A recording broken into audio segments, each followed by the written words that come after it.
우리 성가대 찬양 대단히 감사합니다. 오늘은 로마서 5번째 말씀을 전하려고 합니다. 로마서 말씀이 어렵기도 하고 좀 집중력을 요하기도 합니다. 말씀을 읽다 보면은 이 두 가지 구원의 길에 대해서 아주 세밀하게 말씀하는데, 성경을 읽다 보면은 의라는 말이 참 많이 나와요. 이게 좀 포괄적인 의미도 있지만 로마서에서 의, 하나님의 의, 믿음의 의, 율법의 의, 이 말은 구원과 관련된 것이다. 그래서 우리가 기본적으로 그렇게 좀 알면 좋겠습니다. 로마서 10장 5절에 보면은 율법의 의라고 하는 단어가 나오는데, 이건 이런 겁니다. 율법 아래 있는 사람들은 율법을 100% 전부 다 지키면 의인이 될 수 있다, 그런 말이에요. 율법을 전부 다 지키면, 완벽하게 지키면은 그 사람은 의로운 사람이 될 수 있다. 그런데 문제가 있습니다. 아담의 원죄를 안고 출발하는 이 모든 인생들, 모든 사람들은 죄송하게도 율법을 지킬 능력 자체가 없다는 거예요. 보면은요, 이미 그 죄로 인하여 그것을 상실해 버리고 말았어요. 그래서 갈라디아서 2장 16절에 보면은 율법의 행위로는 의롭다 함을 얻을 육체가 없다, 의롭다 함을 사람이 없습니다, 이렇게 말합니다. 그러면은 우리는 궁금하잖아요. 하나님 왜 율법을 우리에게 주십니까? 그걸 통해서 의롭다 여김을 받고 구원도 받고 막 그래야 되는 것 아닙니까? 하나님의 말씀인데, 예, 맞습니다. 그러나 율법을 주신 목적과 기능은 우리가 죄인임을 알려주는 데 있습니다. 여러분, 우리가 율법이 있기 전에는 분명히 죄인데 죄인지를 잘 몰랐어요. 모든 것을 어떤 본성이다, 본능이다 그러면서 이상한 쪽으로 생각했는데, 율법이라고 하는 그 공개된 문서를 딱 보고 나니까 이 내 행동이 죄구나, 그러면서 빨리빨리 자각하고 인식하기 시작했다는 거예요. 아, 그렇구나, 내가 죄인이구나, 엄청난 죄인이구나. 그래서 율법의 기능이 뭔가 하냐면은 우리가 죄인임을 알려주면서, 그러면은 어떻게 의롭다 여김을 받을까, 그 방법론도 가르쳐 줘야죠. 하나님을 믿어라, 좀 더 엄밀하게 말하면 그리스도를 믿어라, 그리스도께로 안내했다는 거예요. 자, 율법을 보면서 내가 구원받는다, 그게 아니고 율법이 의롭다 여김 받는 길, 구원의 길, 방법을 말씀하시는데 가이드가 되어서 그리스도께로 우리를 안내한다, 이런 말입니다. 그 다음에 로마서 10장 6절에 보면은 믿음의 의, 하나님의 의, 이렇게 나와. 이 말은 믿음으로 구원받는다, 하나님의 은혜로 의롭다 여김을 받는다, 그런 말이에요. 여러분, 아담의 불순종으로 인하여 우리에게 사망이 찾아왔습니다. 그럼 이때 사망이라고 하는 말은 말 그대로 육신의 죽음이고 영혼의 저주 상태예요. 보면은요, 여러분, 사람은 세 단계의 삶에 있어요. 우리가 육을 입고 살 때에는 땅의 삶을 살아갑니다. 이때는 육과 영혼이 함께 땅에서 살아가는 거예요. 자, 우리가 죽으면은 육신은 썩잖아요. 매장하고 화장도 하고. 그러면 영혼은 어디로 가느냐? 둘 중에 하나겠죠. 보면은 하나님의 품에 안식하든지 반대편에 가든지. 그러면은 언제 완전한 구속을 받느냐? 여러분, 완전한 구속이라고 하는 말은 영혼의 구원과 육체의 구속이에요. 여러분, 우리가 죽으면 육체는 구속받는 게 아니라 썩어요. 그럼 언제 우리 육체가 완전히 구속을 받냐면, 그리스도께서 재림하실 때에 우리 육체는 전부 다 어떻게 됩니까? 다시 살아나죠. 생명의 부활이나 심판의 부활이나 둘 중에 하나겠죠. 그러면 우리가 죽을 때 육체는 썩어요. 그러나 그리스도께서 재림하실 때에 어떤 현상이 벌어지냐? 썩음이 썩지 아니함으로 다시 살아나고, 이게 고린도전서 15장이잖아요. 영광의 몸으로 다시 살아나고, 신령한 몸으로, 영의 몸으로, 강건함의 몸으로, 다시 말하면은 어떤 탄식과 고통이 없는 신령한 몸, 영의 몸, 그 몸이, 그 영의 몸이 구원받은 영혼과 연합하여서 계시록 21장 1절에 보니까 새 하늘과 새 땅에서 새 예루살렘 성에서 영원히 사는 것, 이것을 영화의 나라의 삶, 완전한 구속, 그렇게 말하는 거예요. 지금 현재 상태는 우리 영혼이 구원받은 거지 몸의 구속 상태는 아니거든요. 보면은 여러분, 사망이라고 하는 말은 아담의 원죄로 인하여 사망이라는 말은 육체의 죽음과 그 다음에 영혼의 저주 상태, 이것은 하나님과 단절 상태, 우리가 그렇게 말할 수가 있습니다. 자, 그러면은 이와 같은 저주받은 상태에서 끝내야 되는가? 그렇다면은 성경이 필요 없지요. 하나님께서 연구하신 게 뭡니까? 우리를 저주로부터 건져내는 길, 이게 뭐냐? 구원의 길, 구원의 방법을 명확하게 말씀했는데 그게 성경 말씀입니다. 계시된 말씀입니다. 단순합니다. 예수 그리스도의 속죄 사역을 믿어라. 우리 죄를 대신 짊어지신 그리스도의 십자가 보혈의 피를 믿고 3일 만에 부활하신 생명의 주님을 믿어라. 예수 그리스도를 믿어라. 그래서 로마서 10장 9절로 10절에 보니까 이렇게 말합니다. 내가 만일 예수를 구주로 시인하고 고백을 하고 하나님께서 예수님을 죽은 자 가운데 살리신 것을 믿으면, 마음에 믿으면 넌 구원을 받는다. 사람이 마음으로 믿어 의에 이르고 입으로 시인하여 구원에 이른다. 그래서 로마서 10장 13절에서 이렇게 말합니다. 누구든지 주의 이름을 부르는 자, 믿는 자, 그리스도를 영접한 자는 구원을 받으리라. 의롭다 여김을 얻으리라. 그렇게 말씀합니다. 여러분, 우리가 이제 육신을 입고 이 땅에 살아가잖아요.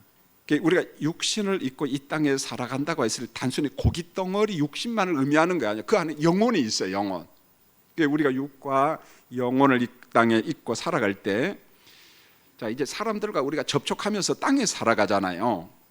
땅에 살고 있는 사람들이 어떻게 하면 구원을 받고 의롭다 여김을 받는가? 하나님이 설계하신 구원의 방법, 구원의 길이 있어요. 하나님이 설계를 딱 해놨어요. 그 구원의 길, 구원의 방법을 우리가 그대로 인정하고 믿고 그 다음에 시인하면 구원을 받습니다. 문제는 우리는 예수를 믿잖아요. 그리고 신해산 율법 시대 때는 신해산 율법을 통해서 하나님을 알잖아요. 또 율법이 없을 때는 그럼 어떻게 하느냐? 그러면 옛날에 신해산 율법도 없고 예수 그리스도 모르던 사람들은 어떻게 하지? 굉장히 궁금하잖아요. 물론 하나님의 주권 속에 포함하는데, 그런데 성경은 명확하게 이야기를 합니다. 걱정하지 마, 그거 하나님이 그때 다 알아서 다 했어, 이렇게 말합니다. 그게 어디 나오냐? 로마서 1장 18절에 20절에 나오는데, 여러분, 이 말씀이요 너무너무 중요한 구원 진리거든요. 자, 여러분 스크린을 보면서 말씀을 한번 집중해서 한번 읽도록 하겠어요. 시작. 하나님의 진노가 불의로 진리를 막는 사람들의 모든 경건하지 않음과 불의에 대하여 하늘로부터 나타나나니 이는 하나님을 알만한 것이 그들 속에 보임이라.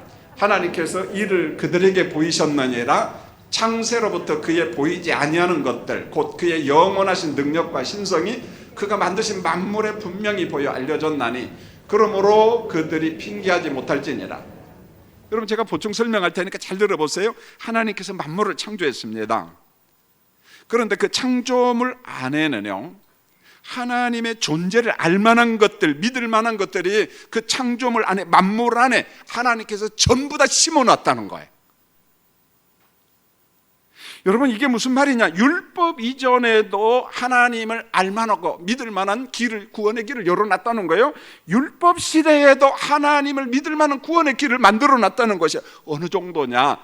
누구도 핑계하지 못할 만큼. 난 몰라서 안 믿었어요. 너 핑계 대지 마. 최후 심판에 하나님이 물어보겠어요. 너 왜 안 믿었어? 하나님, 누구도 나한테 전도하지 않았기 때문에 난 몰랐어요. 믿으려고 했는데. 천만의 말씀, 핑계 대지 말라는 거예요. 하나님께서 구원의 길을 전부 다 만들어 놨다는 거예요. 그러면은 은혜 시대는요 만물 좋다, 그거 외에 예수님을 우리에게 보내주시잖아요. 성육신 하셨잖아요. 그래서 그리스도께서 오심을 일컬어 은혜의 날, 구원의 시대, 선교 시대, 교회 시대라고 이야기합니다. 여러분, 그리스도께서 이 땅에 오신 이 시대, 은혜 시대 때는요 하나님 앞에 어떤 핑계도 대지 말라, 이렇게 말합니다. 사도행전 4장 12절에 다른 이로서는 구원받을 수 없나니 천하 사람 중에 구원받을 만한 다른 이름을 우리에게 주신 일이 없다는 거예요. 다른 존재 없다는 거예요. 한 번 더 이야기합니다. 요한복음 14장 6절에 예수께서 이르시되 내가 곧 길이요 진리요 생명이니 나로 말미암지 않고는 아버지께로 올 자가 없다. 성육신하신 그리스도, 속죄양 되신 그리스도로 말미암아 아버지께로 갈 수 있다. 영화의 나라에 들어갈 수 있다. 아버지로 말미암아 아버지께로 갈 수 있다는 거예요. 누구로 말미암아요? 예수 그리스도를 믿음으로 말미암아. 여러분, 로마서 말씀이 참 귀한 게요, 믿음으로 의롭다함을 받는다, 믿음으로 구원받는다, 이 교리 문제를 쭉 다루다가 그걸로 딱 끝나는 게 아니라, 신앙은 그게 전부가 아니거든요. 믿음으로 구원받았다, 의롭다 여김을 받았다, 그리고 난 다음 계속 진행형이에요. 그 정도에서 끝나는 것이 아니라, 그러면은 구원받은 성도의 삶, 인격의 변화, 예수 그리스도를 닮아가는 성화의 삶을 아주 포괄적으로, 아주 구체적으로 제시하고 있습니다. 아주 구체적으로 제시합니다. 그래서 우리가 로마서 1장에서 11장까지 보면은 믿음으로 의롭다 여김을 받는 구원의 길을 말씀했어요. 자세히 이야기했어요. 어떻게 우리가 구원받지? 어떻게 우리가 의롭다 여김을 받고 하나님의 나라, 영화의 나라에 들어가지? 그 길을 갖다가 명확하게 제시를 합니다. 그리고 난 다음에 로마서 12장부터 16장을 보면은 구원받은 성도들이 그러면 어떻게 살아야 되느냐, 영화의 나라에 들어갈 때까지 어떻게 살아야 되느냐, 그 삶에 대해서 길을 제시하고 있습니다. 자, 의롭다 여김을 받은 오늘 3부 예배 드리는 사랑하는 성도님들아, 이렇게 말합니다. 김기선아, 바울 사도는 먼저 이야기합니다. 예수 그리스도의 향기가 되라. 예수님은 산상교훈에서 말합니다. 송구금과 빛이 되라, 이렇게 말합니다. 바울 사도는 또 이렇게 말합니다. 주님도 그렇게 말해요. 선한 행실을 사람들에게 보여주라, 이렇게 말합니다. 그런데 바울 사도는 좀 더 구체적으로 이야기합니다. 여러분의 몸의 행실을 보여주라, 그래요. 몸의 행실, 오늘 예배하는 여러분들의 몸의 행실을 사람들에게 보여줘라. 마치 우리는 그리스도를 보여주는 거울과 같은 존재입니다. 거울과 같은 존재, 예수 그리스도를 보여주라. 구원받은 백성들아, 중생함을 얻은 백성들아, 그리스도를 보여주라. 여러분, 이게 보여줌이 선교예요. 이게 보여줌이 전도라는 거예요. 그런 의미에 있어서 여러분은 걸어다니는 전부 다 선교사들입니다. 그리스도를 보여주는 전도자들입니다. 이제 로마서 12장 1절로 2절을 보면은 그러므로 이렇게 나와요. 자, 의롭다 여김을 받은 형제들아, 그러므로 형제들아.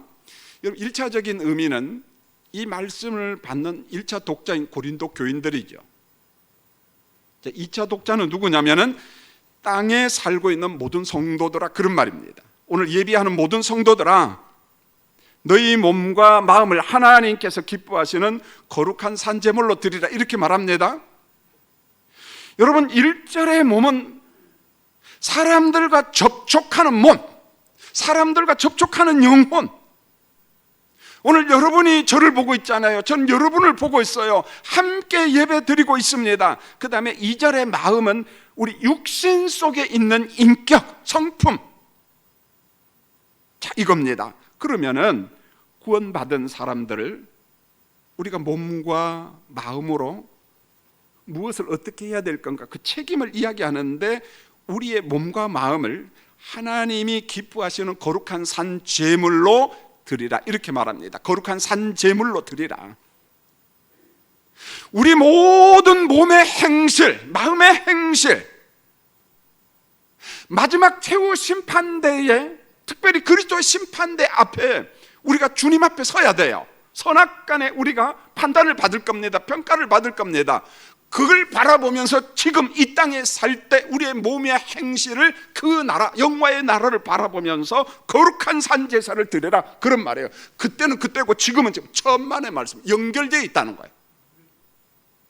여러분, 우리가 믿음 생활하면서 이게 연결시키지 못하면 엉뚱하게 신앙생활해요. 예배당에서 예배 드릴 때는 성도처럼 보이는데 예배당 밖에 나가서 살 때는 자기 멋대로 살아갑니다. 하나님도 없어요. 그러지 말라는 거예요. 여러분, 구약시대 때 한번 보세요. 레위기 1장에 보면은 5가지 제사가 나와요. 번제, 속죄제, 속건제, 화목제, 소제 방식으로 하나님을 경배했어요. 하나님을 예배했어요. 그런데 예배할 때 흠이 있거나 어떤 규정에서 벗어난 것은 하나님 앞에 드릴 수가 없습니다. 거룩한 제물이 될 수가 없어요. 여러분, 원리가 똑같아요. 자, 구약시대 때 원리와 신약시대 때 원리, 은혜시대 때 원리가 똑같은데, 자, 신약의 성도들은 구약시대 사람들처럼 짐승을 제물로 드리진 않아요. 우리가 지금 소 잡고 무슨 짐승 잡고 피로 뿌리고 이런 건 없어요. 그렇지만은 대신에 우리가 어떻게 하나님을 예배하느냐? 너희의 몸과 마음으로 하나님이 기뻐하시는 거룩한 산제물로 드려라. 우리가 거룩한 산제물이라는 거예요. 내 인생 전체가 하나님 앞에 드리는 제물이라는 것입니다. 자, 좀 세분해 볼까요? 우리의 인격이, 하나님이 내게 주신 언어, 우리가 말하잖아요. 하나님이 내게 주신 시간, 하나님이 내게 주신 소유물, 물질, 그리고 재능, 엄청납니다. 재능이요, 각 사람마다. 그리고 하나님이 내게 주신 은사, 이것을 흠이 없는 제물로 드리라는 것. 부분이 아닙니다. 전체입니다. 그래서 제가 인생 전체라는 말이에요. 우리 인생 전체를 하나님이 기뻐하시는 거룩한 산제물로 드리라, 이렇게 말해요. 여러분, 거룩한 산제물인 우리가 꼭 기억할 두 가지가 있는데요, 성경은 이렇게 말합니다. 이 세대를 본받지 말라 그랬어요. 여기서 이 세대는요, 부정적인 의미예요. 그래서 에베소서 2장에 보면 사도 바울이 이렇게 말합니다. 이 세대를 뭐라고 이야기하냐면 공중권세 잡은 악한 영들. 그러니까 우리 인생들이 땅과 하늘을 거처로 삼고 이 땅에서 살고 있는데, 우리 인생들이 살고 있는 이 땅을, 이 세대를 악한 원수 마귀가 붙잡고 있다는 거예요. 영향력을 행사하고 있다는 말입니다. 여러분, 하나님을 대적하는 문화, 하나님을 대적하는 환경, 그런 가치관들이 지금 왕노릇하고 있다는 거예요. 우리가 살고 있는 이 세상이 하나님을 반역하고 대적하는 가치관과 문화들이 질비하다는 거예요. 우리가 그런 속에서 지금 살아가고 있습니다. 그래서 요한계시록 18장과 19장을 보면은요, 이 세상을 누가 지금 주름 잡고 있느냐? 큰 바벨론 성, 큰 음료. 여기서 음료, 이것은 세속주의입니다. 세속화.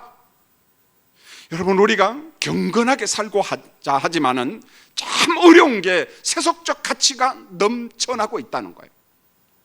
여러분, 그것을 파헤치고 나간다는 게 너무 어려워요. 완전 세속화가 됐다는 거예요. 그 속에서 내가 성도답게 산다는 게 어렵다는 거예요.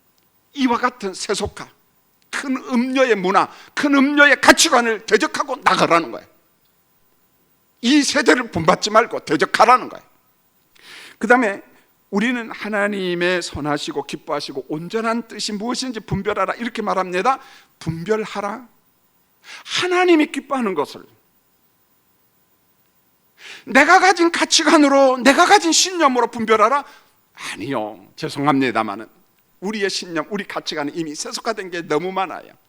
아니, 목사님, 난 예수 믿기 때문에 천만의 말씀이, 성령의 지속적인 통치를 받지 않는다면은, 성령의 음성을 세밀하게 듣지 아니하면은 내가 예수를 믿어도 나의 모든 영역, 많은 영역이 세속화돼 버렸다는 거예요. 보면요, 내 가치관이 세속화돼 버렸어요. 그러면은 하나님이 기뻐하시고 온전하신 뜻, 선하신 뜻을 분별하기 위해서는 결국 갈 곳은요, 성경 말씀밖에 없다는 거예요. 하나님의 말씀에서 찾아라. 비로소 우리가 말씀과 함께 거룩한 산제물이 될 수가 있는 거예요. 말씀을 떠나서는 불가능합니다. 성령을 떠나서는 불가능합니다. 여러분, 로마서 12장 이제 3절로 13절에 보면은 의롭다 인침받은 성도들에게 정말 귀한 선물을 하나님이 주셨는데, 이렇게 말씀합니다. 각 사람에게 은사를 주셨다. 은사 종류가 너무 많지만은 그냥 포괄적으로 은사, 이 은사에 대한 이 마음가짐, 구원받은 성도들이 어떤 마음을 가져야 되느냐? 로마서 12장 3절을 보세요. 오직 하나님께서 각 사람에게 나누어 주신 믿음의 분량대로 지혜롭게 생각하라. 마땅히 생각할 그 이상은 생각하지 말아라. 각 사람에게 주신 은사가 있어요. 여러분, 우리나라 말 가운데 분수에 맞게 살라 그런 말이 있잖아요. 우리가 주변 사람들을 보면서 저 사람 좀 분수에 맞지 않아, 저 정도 사는 것은 사치인데 안 되는데. 여러분, 우리가 그런 말 하잖아요. 그런데 동일한 말입니다. 하나님은 성도들에게 가장 합당한 은사를 선물로 주셨는데 그 주신 은사에 감사하고 자족하고 분에 넘치는 것을 생각하지 말고 하나님이 내게 주신 것에 충성하라, 그 말입니다. 이 말은 옆 사람 것과 비교할 필요도 없다는 거예요. 내 것에 자족하면 된다는 거예요. 옆 사람 것 때문에 시기하거나 질투할 필요가 없다는 거예요. 보면은요. 여러분, 예수님의 말씀 가운데 달란트 비유가 있잖아요. 여러분, 이 말씀이 정말 훌륭한 말씀인데요. 자, 주인이 먼 곳에 여행하기 전에 종들을 불렀어요. 자기의 것을 종들에게 줍니다. 한 사람이 5달란트를 줬어요. 하나는 2달란트, 한 사람이 1달란트. 우리는 1달란트 하니까 비교해서 아이고 그렇게 조금, 천만의 말씀이요. 여러분, 여기서 1달란트는 사업을 하고도 남을 만큼의 돈입니다. 엄청난 거예요. 많은 것을 주셨습니다. 여러분, 예수님이 말씀하신 달란트 비유에서 달란트는 내 것이 아니에요. 주님의 것입니다. 그러므로 우리는 청직의 관리자에 불과합니다.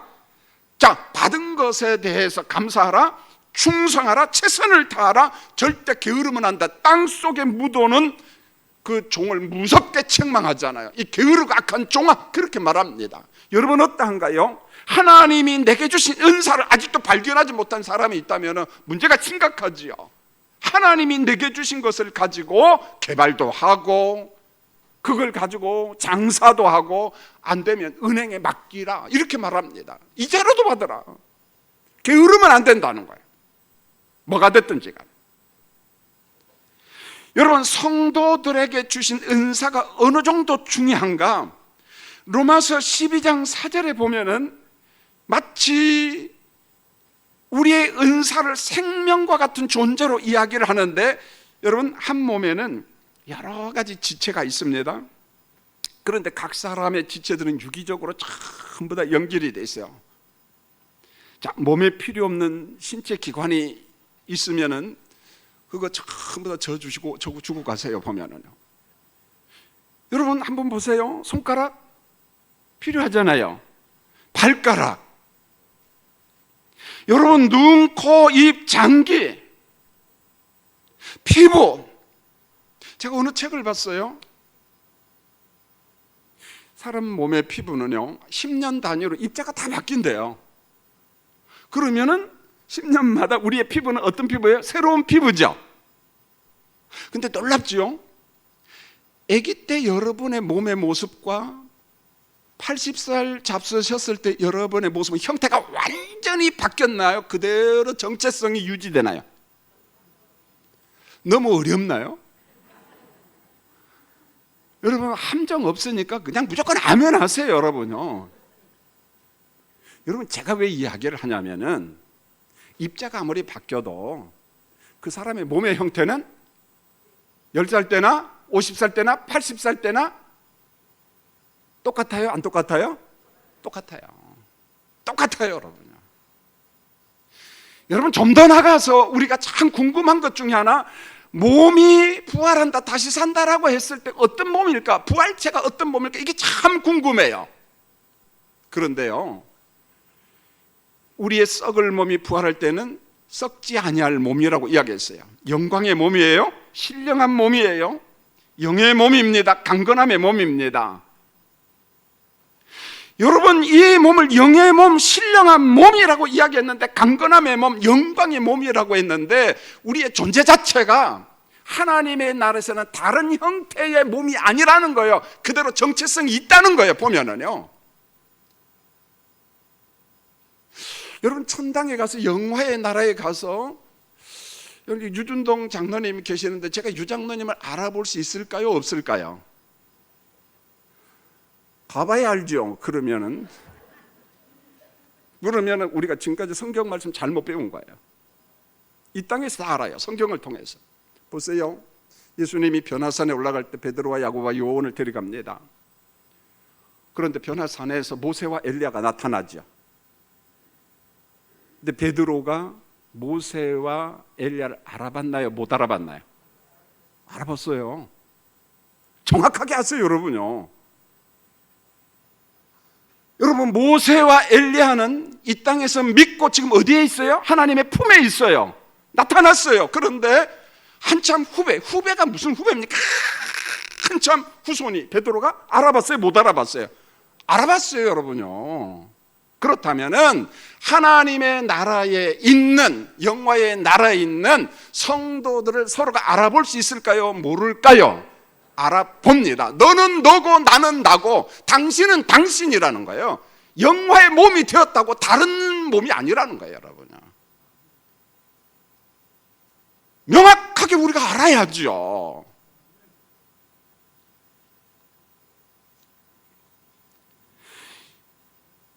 여러분, 교회도 동일해요. 다양한 은사들이 모여 주님의 교회를 지금 세워가고 있는데, 보십시오. 오늘 삼부 성가대 찬양이었어요. 은혜롭잖아요. 만약에 성가대 찬양이 없다면 얼마나 냉랭하고 재미가 없을까요? 가르치는 사람이 있습니다. 주차 봉사하는 사람이 있습니다. 계산 잘하는 사람이 있어요. 이 사람은 재정부실에 가면 됩니다, 여러분요. 그리고 설교하는 사람이 있어요. 은사와 은사가 모여서 주님의 교회를 건강하게 세워가는 거예요. 신체 기관 하나하나 건강한 기관들이 모여서 건강한 몸을 유지해 가는 겁니다. 우리 신체 기관 어느 부위가 잘못되면 병이 나오는 거예요, 여러분. 오늘도 2부 예배에 우리 이정범 집사님 예배 드리고 갔는데 참 목요일에 참 마음이 아팠어요. 집사님 어디 가세요 하니까 조그만 가방 하나 들고 항암 치료가 받으러 가요. 그래서 마음이 참 아팠어요. 제 아내도 항암 치료 받고 그랬을 때 제가 따라가고, 어느 때는 밤에 우리 애들이 대학교에서 공부하다가 밤에 엄마가 외로우니까 같이 밤을 새우기도 하고, 기본적으로 그러잖아요. 그런데 그분은 아무도 없었어요. 혼자 치료받으러 갔어요. 여러분, 2박 3일 항암 치료받을 때에 퇴원하고부터 아프기 시작합니다. 그런데 2부 예배 때에 예배당에 왔어요. 깜짝 놀랐어요. 아니나 다를까 예배 마치고 한수 기도를 하는데, 목사님, 내 몸에 다른 병이 또 생긴 것 같아요. 온몸이 다 아프고 막 머리도 아프고 막 뽀개지는 것 같고요. 집사님, 앞으로 항암 치료 받으면 최소한 3일, 4일부터는 더 아파요. 일주일 지내야 됩니다. 항암의 부작용 2차, 3차, 4차, 5차, 6차 받아가면서 그래서 인생을 포기하고 싶다는 거예요. 집사님 잘 참고 있어요. 같이 기도하시죠. 왜 그럴까요? 대장에 암이 생겼어요.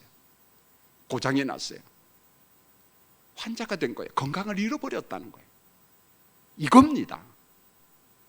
우리 신체 기관에 어느 한 부분이 고장이 나면 우리는 건강을 잃어버려요. 마찬가지입니다. 교회도 다양한 은사가 모여서 주님의 교회를 세워가는데 어느 은사자가 고장이 났어요. 그 교회는 건강성을 잃어버린다는 거예요.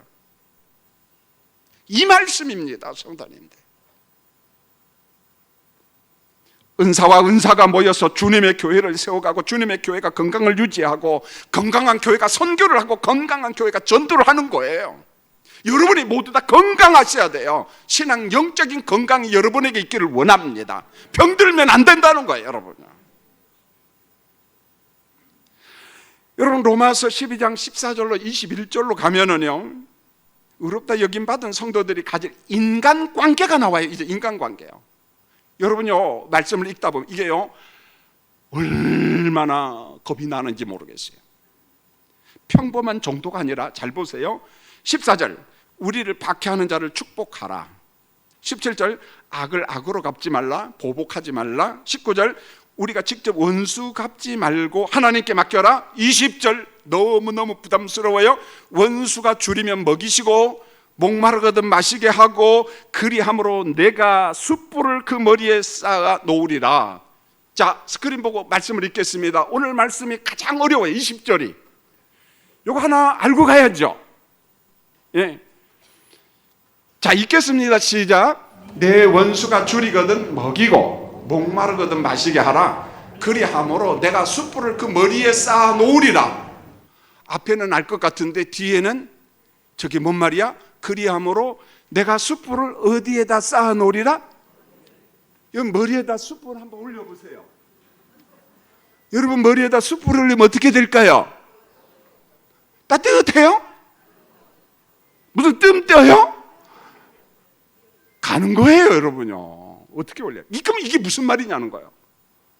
우리나라 사람은 좀 모르죠, 사실은요. 그러나 어렵지 않아요. 여러분, 고대 근동지방, 특별히 이집트 같은 데는요, 이런 문화가 있었어요.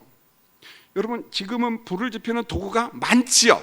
라이터도 있고 뭐 성냥도 있고 가스불도 있고 많습니다. 그런데 고대는 불을 지피는 게 쉬웠어요, 어려웠어요? 어렵어요. 뭐 부싯돌을 뭐 하고 막 나무에다 비벼대고 하면은 얼마나 어려웠는지 몰라요. 그래서 고대에는요, 집집마다 불씨를 보관했어요. 불씨. 자기 집에 있는 불씨가 꺼지면 어떻게 합니까? 그냥 지내야 돼요? 옆집에 가서 빌리하죠. 여러분, 지금 연세가 많으신 어르신들은 생생하게 기억이 날 겁니다. 자, 우리 집 연탄불이 꺼졌습니다. 그러면은 옆집으로 이제 빌리가 이제 연탄불, 밑불을 빌리러 가면은 옆집에 있는 젊은 세대가 아무것도 모르니까 마음도 착하니까 연탄불을 빌려줘요. 그런데 그의 시어머니가, 시잖아요. 시어머니가 빌려줄 때 뭐라고 할 것 같아요? 그래, 빌려주라 그럴 것 같아요? 빌려주지 말라 그럴까요? 얘야, 연탄불, 밑불 빌려주지 마라, 복 나간다 이래요. 그랬어요, 안 그랬어요, 옛날에요? 그랬어요. 그런 사람은 소통이 되고 모르는 사람은 신세되고. 여러분, 밑불은요, 고대 사람들은요 잘 안 빌려줬어요. 왜요? 복 나간다고 해서. 여러분, 고대도 마찬가지였습니다. 그런데 우리 집에 있는 불씨를 빌려준다는 말은 세상 최상의 친절이에요. 복을 주는 거예요, 복을. 여러분, 고대 사람들은 불씨를 어디에 담았느냐 하면은, 제가 그 그림을 보니까, 이집트 그림을 보니까 물동이와 같았어요. 조그만 화로인데 물동이와 같아요. 거기에 불씨가 담겼는데 그것을 이동식 화로라고 그랬어요. 그걸 갖다가 머리에 이고 다녀요. 머리에 이고 다닙니다. 자, 이런 겁니다. 친구가 아닌 사람에게, 오늘 말씀 원수예요, 원수. 친구가 아닌 사람에게 불씨를 빌려준다, 복을 빌려준다? 엄청난 친절이에요. 엄청난 사랑입니다. 자, 이제 불씨를 머리에 이고 가는 사람이 마음에 감동이 와요. 그리고는 자신의 행동을 반성합니다. 회개합니다. 이렇게요. 이렇게 고마운 사람을 내가 평소에 미워했구나. 평소에 미워했구나. 불씨 좀 빌려주세요 했더니 그분이 아무 말 않고 불씨가 담겨져 있는 화로를 빌려준 거예요. 머리에 딱 이고 가면서 고마워요? 안 고마워요? 이게 참 안 통하네. 고맙잖아요. 할렐루야. 그러면서 고마우니까 불씨를 머리에 이고 가면서 어떤 생각을 하냐면은, 내가 평상시에는 우리 유준동 집사를 미워하고 장로님을 미워하고 그랬는데 이렇게 불씨를 빌려줘. 내가 잘못했거나 반성하고 회개하고, 한편으로는 어떻게 해요? 고마워하는 거예요. 고마워하는 겁니다. 여러분, 여기에서 불씨는 뭐냐면 사랑이에요. 불씨를 빌려가는 순간, 머리에 이고 가는 순간에 어떤 마음이 드냐면은, 더는 이 사람이 나의 원수다? 아니다. 원수가 아니요, 사랑하는 이웃이라는 거예요. 불씨 그 자체가 사랑이라는 거예요. 존경이라는 거예요. 동적인 겁니다. 오늘 성경에 뭐라고 이야기합니까? 거룩한 산제물이 된다는 게 뭐냐? 로마서 12장 1절로 2절에 이런 거다. 원수에게 물을 대접하라, 양식을 주라, 심지어는 뭘 줘라? 불씨를 주라, 이 말입니다. 여러분, 거룩한 산제물이 뭐예요? 이론이 아니에요. 단순히 성경 한 구절을 암송하는 게 아니라는 거예요. 내가 의롭다 여김을 받은 거룩한 백성이 되었다는 증거가 뭡니까? 원수에게 물을 주는 거예요. 원수에게 배고픈 자에게 양식을 주는 겁니다. 원수에게 불씨를 빌려 주는 겁니다. 불씨를 이고 가면서 드디어 그의 마음이 반성이 되는 거예요. 회개합니다. 나한테 불씨를 빌려주다니, 이렇게 고마운 사람, 여러분의 몸을 그렇게 거룩한 산 제물로 하나님 앞에 드리라는 거예요. 부담스럽지요. 성령 안에서 이게 가능하다는 거예요. 여러분, 우리가 땅에서 사람들과 접촉하면서 이제 70인생, 80인생, 90인생을 살아가요. 여러분, 단순히 사람들과 접촉하면서 살아가는 것이 아니라 우리는 이 땅에 의롭다 인침받은 백성으로 하나님의 눈 아래 있습니다. 엄밀하게 말하면 하나님의 심판 아래 있습니다. 여러분, 예수님 재림하실 때, 우리 몸이 부활할 때 마지막 최후 심판이 있어요. 최후 심판은 공개적 심판입니다. 토론하지 않아요. 변론하지 않습니다. 나는 구원받을 만한 사람인데 왜 나보고 저 지옥에 가라고 합니까? 안 통합니다. 마지막 공개적인 선포만 있습니다. 생명책에 이름이 기록된다는 어디? 영생에. 생명책에 이름이 없는 자는 어디요? 영벌. 그거 외에는 없어요. 단 한 가지 아주 특별한 시간이 있습니다. 사도 바울이 이렇게 이야기합니다. 마지막 최후 심판 때 특별한 시간이 하나 있는데 그게 뭐냐? 그리스도의 심판대 앞에 쓴다 그랬어요. 그리스도 심판대 앞에. 심판대 하니까 우리가 좀 무섭지요. 그런 개념은 아니에요. 이 그리스도 앞에 심판대는 모든 사람이 다 모여요. 특별히 성도가 모여요. 공력을 따라서 평가를 합니다. 고린도전서 3장 15절을 보세요. 우리가 그리스도 터 위에 집을 세워야 돼요. 그리스도 터라는 말은 구원받았다는 말이에요. 은혜로 구원받았어요. 그 위에 우리의 일상생활, 그게 공력이에요. 어떤 사람은 나무로 집을 져요. 어떤 사람은 뭐 이상한 뭐 이런 걸로 이렇게 불이 탁 났어요. 다 타버리고 없어요. 그러나 그는 구원받습니다. 왜요? 그리스도 터 위에 있기 때문에. 그런데 어떤 사람은 그리스도 위에 은금보화로 집을 지어요. 불이 났어요. 타지 않아요. 그대로 있어요. 무슨 말입니까? 구원받았음에도 불구하고 그에게 뭔가 하나님의 상급이 있다는 거예요. 그 말씀이 어디 나오냐? 오늘 이 말씀을 우리가 로마서 12장하고 연결시킬 때 우리가 믿음 생활 때 정신 바짝 차리고 믿음 생활합니다. 여러분 한번 볼까요? 고린도후서 5장 10절입니다. 여러분 모두 다 주목하십시오. 흔들리면 안 됩니다. 시작. 이는 우리가 다 반드시 그리스도의 심판대 앞에 나타나게 되어 각각 선악간에 그 몸으로 행한 것을 따라 받으려 함이라. 잘 보십시오. 우리가 전부 다 반드시 어디 앞에 나타난다고요? 그리스도 심판대 앞에 나타나요. 다 모인다는 거예요. 예수님 재림하실 때, 백보자 심판할 때 다 와야 돼요. 동서남북 사방에 모인 사람 다 와야 돼요. 그런데 거기에서 각각 선악간에 그 몸으로 행한 것을 따라 무엇이에요? 받으려 함이라. 이게 계시록 22장 12절 상으로 나와요. 이게 뭘까요? 구원 아닙니다. 이미 구원 받았어요. 우리는요. 상급이에요. 그걸 정확하게 성경에서 명확하게 말하지는 않아요. 여러분, 상급에는 차이가 있다는 말입니다. 그런데 이 상이 어디에 근거하고 있다는 거예요? 이 땅에서 의롭다 인침받은 성도들이 이 땅에서 몸으로 행한 행실을 보고 판단한다는 거예요. 구원 받았어요. 우리가 의의 삶을 살고 있느냐는 거예요. 복음의 삶을 살고 있느냐는 거예요. 세상에서 구원받은 백성으로 엉망진창으로 살아가면은 전 모르겠어요. 하나님께서 그가 어떤 상을 주실지, 뭘 줄지. 여러분, 우리가 예수 믿는 성도로서 오늘 성경은 말합니다.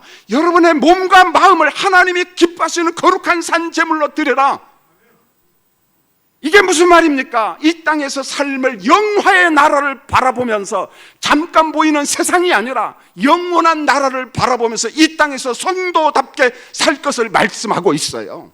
이 땅에서 우리가 이 땅의 삶을 너무 무시하잖아요. 하나님께서 평가합니다. 차이가 있다는 거예요. 여러분, 이게 한국교회가 회복되고 여러분과 제가 회복되지 아니하면은 교회가 교회다운 기능을 잃어버려요. 여러분 부탁합니다. 여러분, 그리스도 심판대 앞에 섭니다. 예외 없이 다 없습니다. 하나님께서 판단할 겁니다. 평가할 겁니다. 기도하겠습니다. 하나님 우리 아버지, 우리가 하나님의 말씀을 이해할 때 총체적으로 알게 하시고, 땅의 삶이 있어요. 영혼의 삶이 있어요. 영혼과 몸이 완전하게 구속받는 새하늘과 새 땅의 삶이 있어요. 육체로 사는 지상의 삶은 정말 잠시예요. 아무리 강건해도 모세는 120살밖에 못 살았어요. 그런데 영화의 나라는 영원한 나라입니다. 내가 살 영원한 나라를 명확하게 바라볼 때에 우리가 땅에 살 때 거룩한 몸, 거룩한 마음으로 하나님을 예비할 수가 있어요. 엉망진창으로 살지 않습니다. 하나님, 오늘 예비하는 성도님들 이 땅에 사는 동안 의의 백성으로 거룩하게 살도록 성령이여 도와주시옵소서. 예수님의 이름으로 기도합니다. 아멘.